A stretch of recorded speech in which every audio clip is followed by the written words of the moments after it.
Grande es el privilegio que nos da de contar con tu sintonía en este momento. Es un gran placer para nosotros estudiar contigo este maravilloso libro de Marcos que hemos estado estudiando, revisando durante este trimestre. Sí, yo sé, todavía estamos a pocas y escasas lecciones, pero hoy vamos a estudiar una lección maravillosa. Milagros alrededor del lago. Milagros alrededor del lago. Así es que, por favor, no te pierdas ni un momento.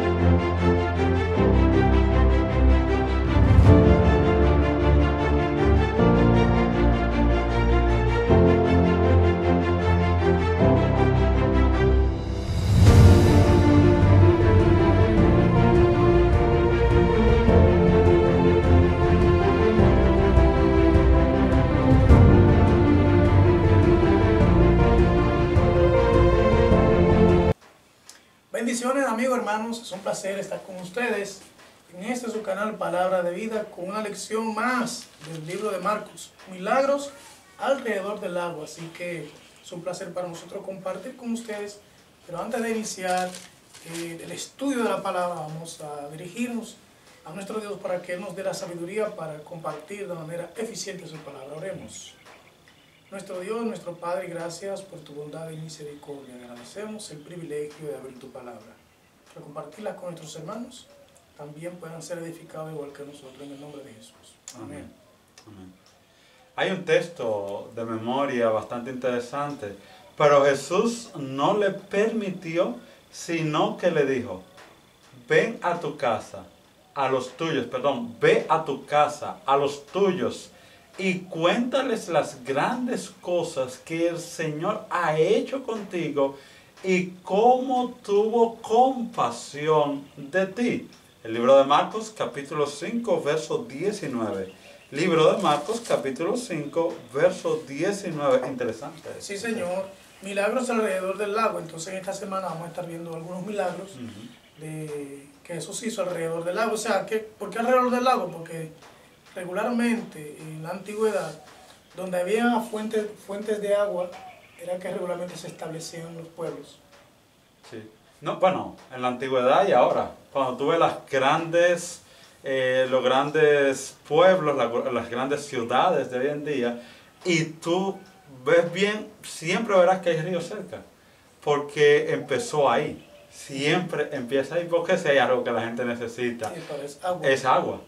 Para todo, o sea, para todo. Es muy difícil ver en una ciudad, en un desierto, aunque se ha creado varias ciudades como Dubái que están en medio de un desierto, pero es porque de alguna manera han encontrado la manera, la forma de traer agua. Estos mecanismos no existían antes. Y como no existían antes, lo más sencillo para las comunidades era estar cerca del agua. Correcto. Entonces, por eso pues, vamos a mirar algunos milagros que se dieron alrededor del lago, o sea, en las ciudades, en los pueblos, estaban alrededor del lago, y el verso de memoria hace alusión a uno de ellos. ¿No? Ahora una pregunta surge, ¿cuál era el propósito de los milagros? ¿Cuál era el propósito de los milagros? De los milagros, o sea, ¿por qué Jesús no hacía nada por hacerlo? Bueno, desde el punto de vista de Jesús, el propósito del milagro era salvar al individuo, salvar el alma. De hecho, cuando vemos, lo primero que Jesús hace es determinar que la persona ya esté sana espiritualmente, para entonces hacer el milagro. Correcto. Casi nunca vemos a un Jesús haciendo un milagro sin tocar la parte espiritual, no emocional, sino la sanidad del alma del individuo. O sea, que va a poner la dinámica de la salvación. Sí.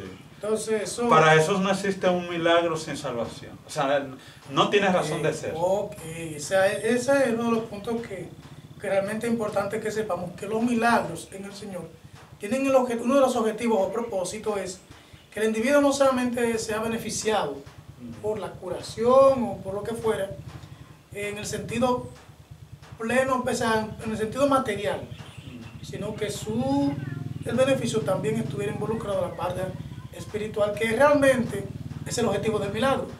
Llegar ahí. Milagro, sí. O sea, el milagro es el medio para llegar allí, ¿no? Entonces, si existiera una división, digámoslo así, una opción de qué debo elegir entre un milagro físico o la sanidad del alma, Jesús siempre optará por sanar el alma, por salvar al individuo, aunque esto no me lleve a tener una parte en el milagro.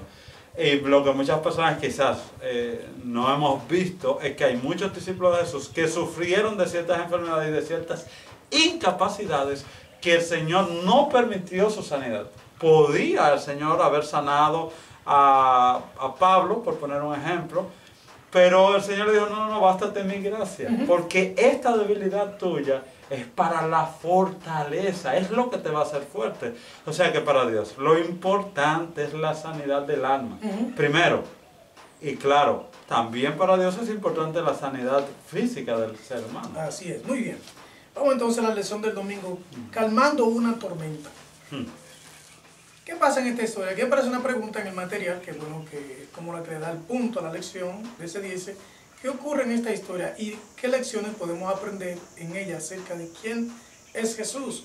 Para poner un poco el contexto, Jesús estaba predicando en una de las ciudades y de pronto entra como discípulo al lago y como todo ser humano se cansó, se durmió. Y mientras estaba durmiendo, apareció una tempestad. Las siervas del Señor dicen en el desahogo de todas las gentes que esta tormenta fue provocada por el enemigo. O sea, uno como que no se imagina que el enemigo puede llegar a tenga tal capacidad. Bueno, hay que ver algo. En el contexto espiritual, Satanás siempre desde el principio quiso matar a Jesús. O sea, Jesús no, porque vemos a un Jesús que es tentado y entendemos que todo es simplemente tentación. No hubo una constante persecución de Satanás hacia Jesús por matarlo desde la niñez, ¿verdad? Con Herodes, que incluso mandó a matar a muchos niños. Y desde ahí, Satanás siempre quiso eliminar a Jesús. Incluso cuando Jesús entra al templo, empieza a predicar sobre Isaías, o empieza a leer sobre Isaías y dice, esto hoy se ha cumplido. ¿Qué era lo que querían hacer? Apedrearlo. Incluso cuando Jesús empieza y va a hacer su ayuno de preparación espiritual para encargarse de la obra, ¿qué hace Satanás? Lo sube al pináculo del templo y dice, tírate. Dice el Espíritu Profecía que si Satanás hubiese tenido la autoridad de darle una empujadita a Jesús, de ayudarlo y echarle la mano empujándolo, Satanás lo hubiese empujado.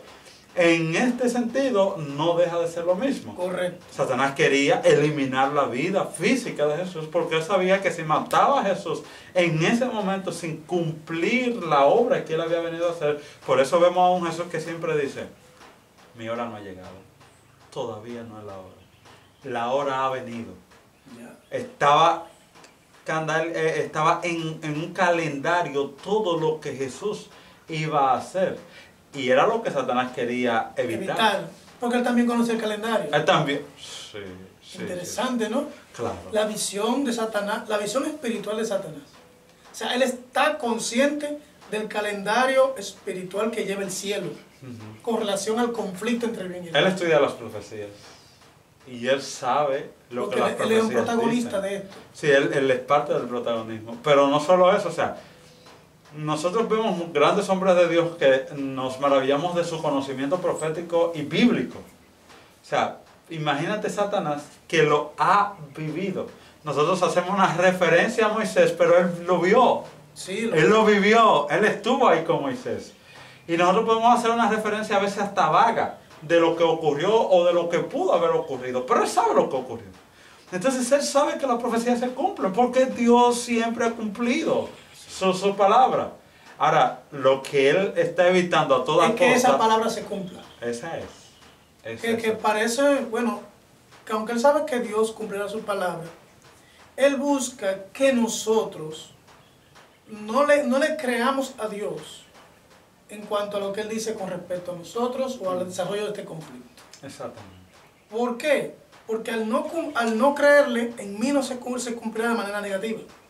Y es lo que él busca, tratar de tener la mayor cantidad de almas. Así es. Entonces aquí Jesús está en el bote, sí. y comienza la tempestad y los discípulos comienzan a sacar agua y a gritar. Sí. Ellos comienzan a hacer lo que saben hacer.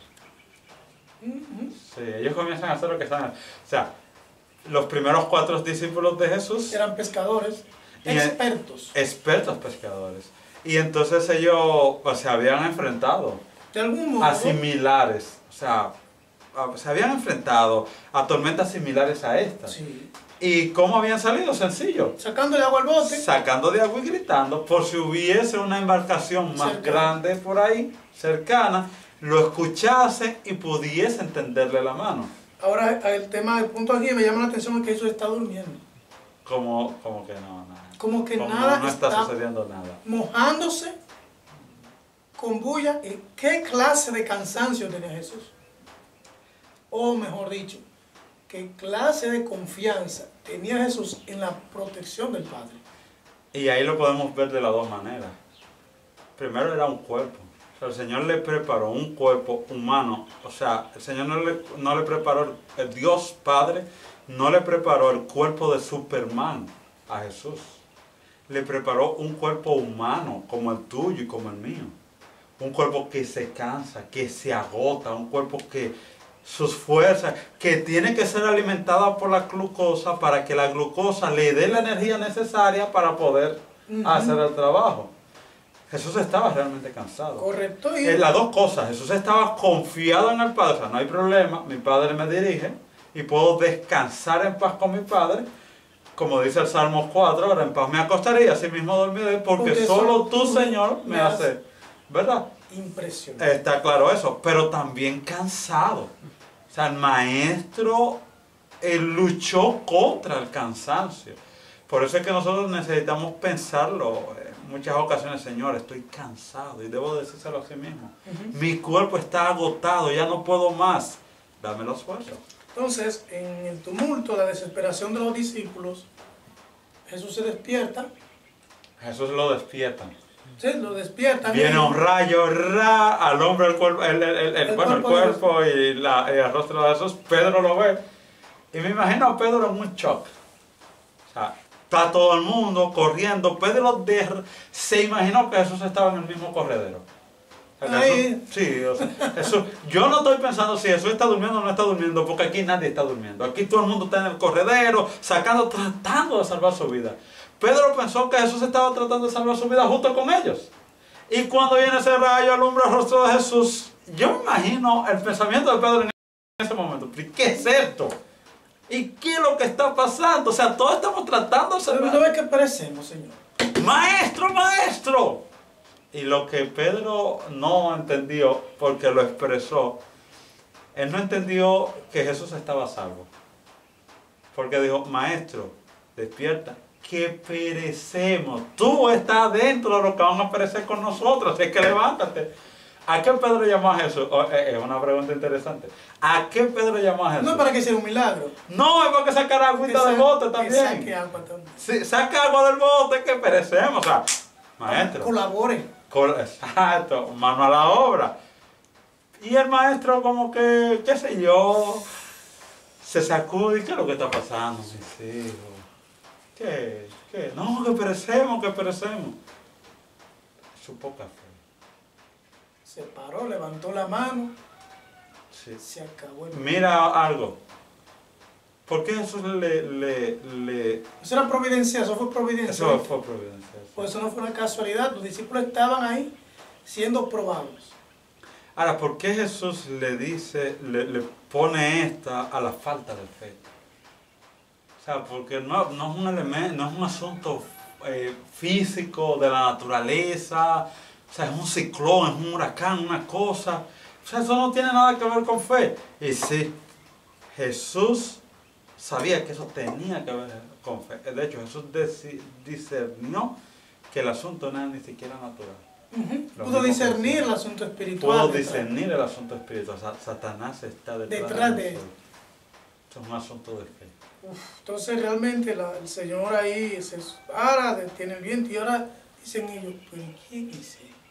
Sí, óyeme, hasta yo lo preguntaría. ¿Y quién? Pero, Sí. porque era algo que eso nunca, no había un registro bíblico de algo similar.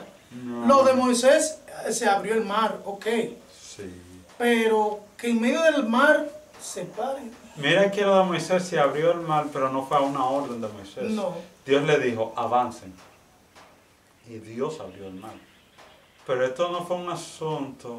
Hay algo interesante aquí, es que Jesús ni siquiera, es un registro bíblico y es algo que no debería decir, pero bueno, ni siquiera le dice al Padre, Padre, No, manda a que calle y enmudezca.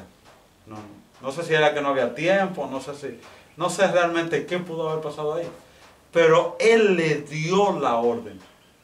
Hay muchos teólogos que se atreven a decir que aquí Jesús usó su poder divino. su poder divino. Sabemos nosotros que no, porque el Espíritu de Profecía es bastante claro y dice que en ningún momento, Para beneficiarse, no. para beneficiarse, Jesús usó ese poder divino. Ahora bien, es interesante aquí que Él de alguna manera ya había hablado con su Padre y su Padre le había dado la autoridad que nos puede dar a nosotros. Mira, va a pasar esto y esto y esto. Porque es que eso es lo que a veces uno no entiende. Como leíamos hace días en el libro de Marcos, que toda la mañana se levantaba a orar. Y el Padre le decía lo que había que hacer. Le agendaba. Le agendaba el día. Lo que Jesús no andaba era pregonando, miren muchachos, hoy, esto, No, él permitía que las cosas se fueran dando. Sí. En la medida, y él consciente. Y el consciente. Y él consciente. Sí. Y trataba de llevar a los discípulos a esa conciencia. Mi padre sabe, mi padre nunca me deja solo, mi padre siempre está conmigo. O sea, y ahí el padre estaba con él. Porque si el padre nunca lo dejó solo, Exacto. estaba con él. Ahí estaba con él. Y yo no hago las cosas por mi propia cuenta, sino que el Padre que mora en mí, Él es que hace las cosas. Y mira cómo Él dice, se para, calla y enmudece. O sea, cállate y no hable más. Lo que me preguntaría sería... ¿A quién Él estaba diciendo? Exactamente. Porque Jesús le dijo eso a las olas, No, al viento que no, soplaba, soy o inanimado. fue a Satanás. Al que estaba detrás. Que Él le dijo, Satanás, cállate y enmudece. Como en la tentación, apártate de mí, Satanás. Ahí hay algo interesante. Autoridad. Sí, demasiado. O Y sea, el diablo tiene que... sí, tiene que... Porque, ok, él se quiso revelar, quiso tener el puesto de Jesús, pero nunca lo tuvo. Nunca se le permitió.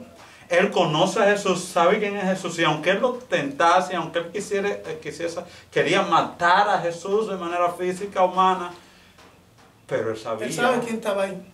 Sí, no, espérate. Es su creador. Y cuando Jesús le dice, Es su creador ahí.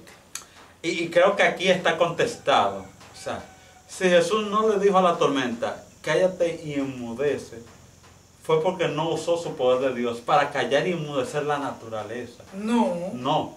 Él lo que usó fue su autoridad como hijo de Dios, como hombre hijo de Dios, para decirle a Satanás lo mismo que si él le dijera, te reprendo, Satanás. Así mismo. Lo mismo. Como le dijo Moisés. ¿Cómo le dijo? Exactamente. Te reprendo, Satanás. Cállate y enmudece. Y Jesús, con una autoridad que nosotros podemos tenerla. No porque él se lo dijo, mayores cosas ustedes harán. Sí, mayores Pero es que uno cosas. no lo cree.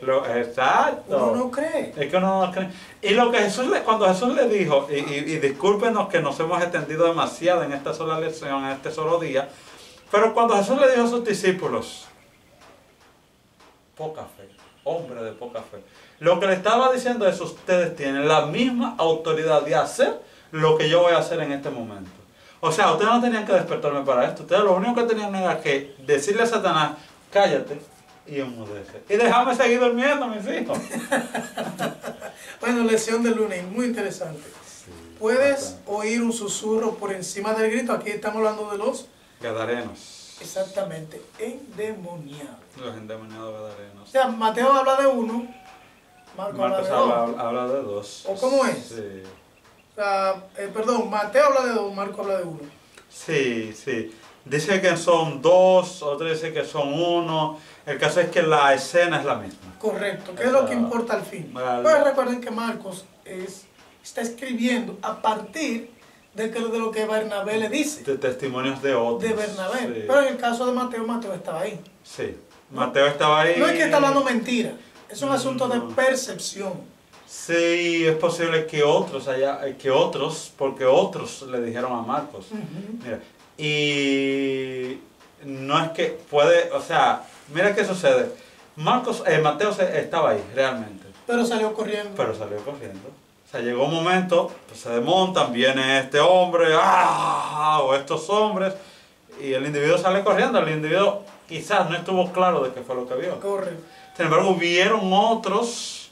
Después de la escena. Pudo haber salido uno, y de repente Jesús, después atrás salir otro, y Jesús entonces estar con ellos. Lo importante aquí es, y lo he dicho en muchas de mis predicaciones, es que Jesús escuchó una voz que muchas veces nosotros no sabemos escuchar.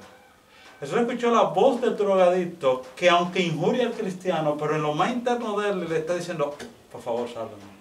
Jesús escuchó la voz del que está sumido en el alcohol, que aunque hace alarde de su alcohol, pero en lo más profundo de su corazón está diciendo: yo estoy perdido y no sé qué hacer, no encuentro qué hacer. Y mi única salida que yo veo es hundirme en esto para olvidar mis penas. Jesús está viendo a ese que es mujeriego y que alarda de ser mujeriego, pero que en lo profundo de su corazón no siente satisfacción con todas las mujeres con las que está viviendo. Jesús está viendo esa mujer que es rica, que es millonaria, que tiene un supuesto matrimonio aparentemente feliz, pero que ella sabe que realmente no es feliz. Jesús está escuchando la voz callada en lo profundo de ese tipo de personas que con la boca están diciendo una cosa, pero que en lo más profundo de su corazón hay otra. Correcto. Los endemoniados eran personas que generaban mucho temor. Bastante. Y también generaban un sentido de impureza espiritual ante lo que estaban alrededor de ellos, por las condiciones en las que vivían. Así es. Entonces, Jesús encuentra esta situación con los endemoniados, y cuando llega la misma manifestación de autoridad del día anterior, la noche anterior, la misma manifestación de autoridad que se presenta con los endemoniados. Totalmente la misma. Porque allí estaba con Satanás, pero aquí está con los demonios. Es totalmente lo mismo. Lo que pasa es que lo vemos en diferentes manifestaciones. Correcto. Y entonces los discípulos que acababan de ver, mi hermano, óyeme, si tú acabas de ver a un hombre que le dice a un huracán, que le dice a una tormenta: cállate y enmudece, ya sabemos que fue directamente a Satanás, pero de la manera como lo podrían ver los discípulos, le dice a una tormenta: calla y enmudece, no hay otro para dónde correr si yo veo un peligro que ponte ese individuo. Correcto. Mire, por eso es que los milagros no transforman corazones. Los milagros son una evidencia del poder de quien los realiza. Exacto. No es que un milagro le va a cambiar el corazón a nadie. Por eso cuando los discípulos, cuando los sacerdotes, escribas y fariseos le dijeron a Jesús: baja de ahí, creeremos en ti. En otra ocasión dice: muéstranos. Haz algo, haz un milagro. Para nosotros creer. Jesús no lo hizo porque ellos no iban a creer y porque Jesús no hace un milagro para que tú creas. Pero no creyeron con la resurrección de Lázaro. No creyeron con la resurrección. ¿Qué milagro que Jesús mayor? Lloró. Porque él sabía que iba a haber una evidencia del poder divino que había en él, que no ha habido otro sobre una escena tan poderosa como esa. 4 días, y todo el mundo sabía que tenía 4 días de muerto. Lázaro, a ti te digo, sal de ahí, venga para acá. Entonces, más sin embargo, ese evento, ese milagro, lo utilizaron ellos para querer matarlo, para destruirlo totalmente. No solo no creyeron, sino que afirmó su certeza de que al hombre hay que matarlo. ¿Tú sabes lo que es? Entonces, por eso nosotros, los que hemos decidido caminar con el Señor, nuestra decisión de seguirle no es por lo que Él hace por nosotros, sino por lo que Él hizo por nosotros en la cruz del Calvario. Así es, así es. Porque lo demás es una añadidura. Sí. Eso es una añadidura. Lo demás es interesante, lo debemos creer, debe Nos afirmar, anima, nos anima. sí, nuestra fe, pero debemos creer en la palabra, siempre. Aquí entonces la lección del martes aparece en la montaña rusa con Jesús. Jairo, la experiencia de Jairo. ¿Quién era Jairo? Jairo era primero una persona con autoridad. Pero y no solo una persona con autoridad, porque es sencillo aquí en República Dominicana, como dominicano, tener autoridad. Pero a veces es más difícil yo ir a otro país donde no quieren saber de mi país y en ese país tener influencia y autoridad. Y Jairo tenía exactamente esto, siendo romano, en el pueblo judío. Y entonces Jairo ahora tiene algo tan preciado como un hijo, como es una hija. Que podría ser cuando viene a ver la única. Que posiblemente pudo haber sido. Por la premura con la que él fue donde Jesús, evidencia que esa hija significaba mucho. No es que lo que tenemos más de un hijo no significa que uno no va a tener el mismo apuro por uno de ellos. Pero cuando es hijo único, claro, la premura es más todavía. Y cuando eso viene acompañado de esta montaña rusa de unos sacerdotes que no quieren saber de ti y que de repente ahora se te acercan y te dicen, mira, ayúdalo, que él no hizo una sinagoga, no ayudó con la construcción del templo. Eso, entonces, por favor, tiéndele la mano al hombre. Venga, pero tú no crees en mí. Tú me tienes como disidente, como reformado. Me tienes como un enemigo de la iglesia. Vienen a pedirte un favor a ti ahora y tú vienes donde mí. Para que Jesús no vio nada de eso. Correcto. Porque Jesús supo que hay un alma que salvar. Jesús, y esto es interesante para nosotros los reformados y los arrebatados que vivimos en la montaña. A Jesús no le importó hacia dónde iba a ir esa alma o de dónde venía esa alma. O sea, Jesús podía decir, bueno, tú vienes de la iglesia y yo no quiero influencia con la iglesia. No, porque Jesús no tenía influencia, no tenía problema con la iglesia.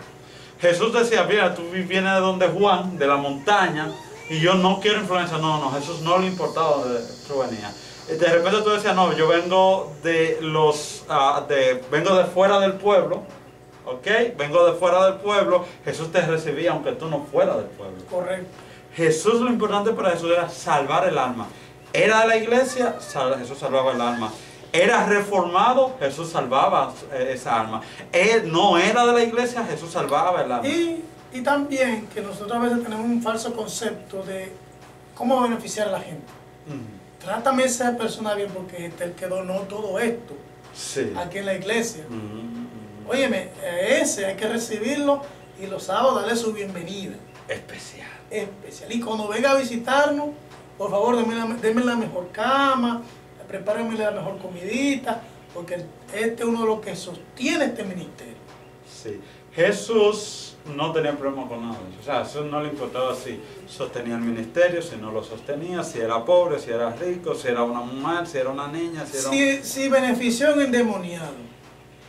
Ahora, entrando al pueblo, se encuentra con el caso de Jairo, que era un hombre de un estatus social muy distinto.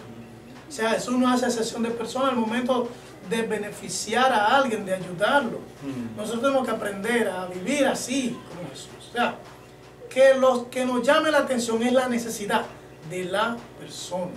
Y todas las personas tienen necesidades. El pobre y el rico, la mujer y el hombre, el niño y el adulto tienen necesidades. En su contexto, la necesidad del endemoniado era ser el liberado de los demonios. La necesidad de Jairo era que su niña estuviese salva. Son diferentes necesidades, pero Jesús trabaja con las necesidades. Lección de miércoles. Rechazo y aceptación. Ahora va para su pueblo. Esto es como paradójico. Ser rechazado y aceptado. ¿Cómo así? O sea, él dijo, no hay profeta sino donde. ¿Cuál es el problema? Es una situación que muchas veces se presenta. Incluso cuando tú tienes que predicar en tu propia iglesia. Mm, Porque ¿cuál es el asunto? Que todo el mundo cree que tú sabes cuáles son los problemas de ellos. sí, y que todo lo que tú dices Y otra cosa, eso es que todo lo que tú dices es una... para ellos. y otra cosa es que ¿quién eres tú para decirnos eso si nosotros te hemos visto Nacer, crecer, esto. entre nosotros? Sí. Si usted es un común, Ajá. ¿qué autoridad usted tiene? Sí. Y Jesús tenía, la gente lo conocía en su pueblo, Sí, pues se crió ahí. pero hay algo que debemos de tener claro: Jesús no tenía una buena reputación dentro de su pueblo. No, porque era un muchacho De repente- apartado. Tú preguntarás, pero ¿cómo así que no tenía buena reputación? No su reputación, porque Jesús siempre cuidó, Su imagen. siempre, y siempre fue fiel. Pero si había una cosa que le hacían en cara a Jesús era: y tú no eres el hijo de José. Y ese tú no eres el hijo de José está dudosa de quién tú eres, Sí, hijo. porque tú dices que eres hijo de Dios, pero nosotros sabemos que tú eres hijo de José. Pero nosotros sabemos que tú eres hijo de José. Y ellos sabían que José Y que se María, había casado con María después del embarazo. de una manera rápida, porque José tuvo que apresurar la boda de María, con María, por un asunto que ya estaba en el vientre. Ujú. ¿Ok? Entonces, había esa duda dentro del pueblo y ellos manejaban. En secreto, todavía no le habían hecho público hasta que Jesús comienza su ministerio público. Le Exactamente. tenían eso ahí guardadito. Le tenían eso ahí guardadito porque si hay algo que Satanás sabe hacer es guardarte. Satanás sabe guardarte la que tú has hecho, aunque éstas ya hayan sido perdonadas. Ujú. O sea, tú cometiste un pecado, le dijiste: Señor, perdóname, mira, estoy sinceramente arrepentido, perdóname. En el nombre de Jesús, Dios te perdona. Pero en cualquier momento Satanás viene y se va a lo profundo de la mar, allá donde el Señor tiró ese pecado, y te lo saca en público. Ujú. Entonces, tú tienes que saber cómo manejar eso. Correcto. Así que hay algunos que van a aceptar, otros van a rechazar el mensaje que uno pueda dar en el mismo pueblo. O sea, y de algún modo nosotros tenemos que estar preparados para ese tipo de situación. Así es. De Debemos hecho- estar preparados para gente que nos apoya y también para gente que no le agrada nuestra forma de predicación, nuestra manera de ser. Hay gente que no le agrada ni nuestro silencio. Así, Sí, o sea, así tú estás es. callado y le molesta. Entonces tenemos que aprender a manejar eso. Así es. Lección del juego, una clase diferente de Mesías. Ajá. Claro, había una, ¿cómo se llama?